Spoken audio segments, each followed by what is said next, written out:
Cette approche également du mindset salutogénique a plusieurs impacts. Il aura un impact évidemment individuel sur votre appréciation de votre niveau de conscience, sur votre vitalité, sur votre flexibilité, votre souplesse, qu'elle soit cognitive ou physique. Donc ça, c'est important d'être vraiment présent à soi pour voir un peu comment vous évoluez. C'est aussi important pour voir aussi comment l'autre à côté de nous évolue, pour être un peu plus préventeur ou préventacteur, c'est-à-dire que effectivement, si on voit une personne que nous apprécions qui n'évolue pas forcément dans une direction dont l'entropie est plutôt accélérée, il faudra avoir ce flair, cette conduite de prévention primaire très très précoce. L'autre impact énorme, ça sera évidemment sur la société, sur nos médecins qui sont dépassés, débordés, où les maladies chroniques sont de plus en plus fréquentes et pas forcément toujours disponibles pour pouvoir accompagner ces patients qui, eux, sont passés dans la partie pathogénèse, hein.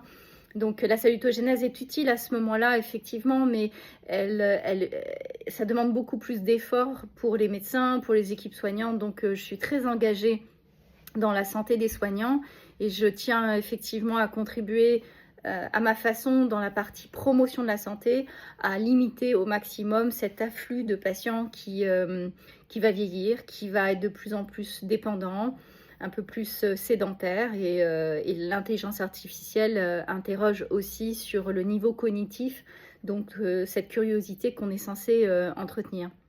Et enfin, le dernier niveau dans lequel je m'investis énormément, c'est l'impact environnemental. Imaginez bien que le système de la maladie, le système des médicaments, le système même faire venir des médicaments par camion, par avion, ça a un impact environnemental énorme.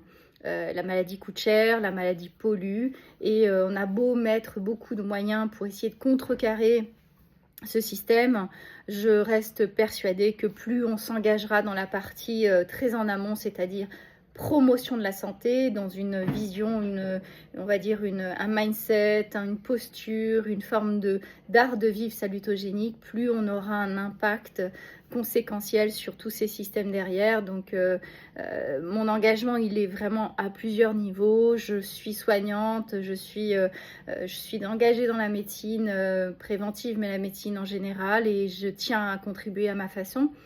Donc c'est aussi pour vous engager sur ce niveau de conscience, comment on peut être acteur à différents niveaux de ce qu'on appelle la notion de One Health, c'est-à-dire la santé individuelle, la santé collective, la santé sociétale, organisationnelle au sein des entreprises, hein. Donc je forme au sein des entreprises également.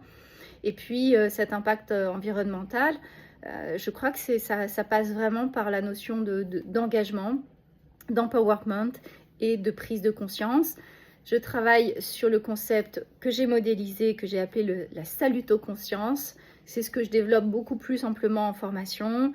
Si on a le temps, je vous découperai tous ces petits morceaux-là ultérieurement, mais gardez bien en tête que face à ce qui nous attend, à ce monde complexe qui s'accélère, il faudra de toute façon prendre en considération que nous avons notre part à jouer.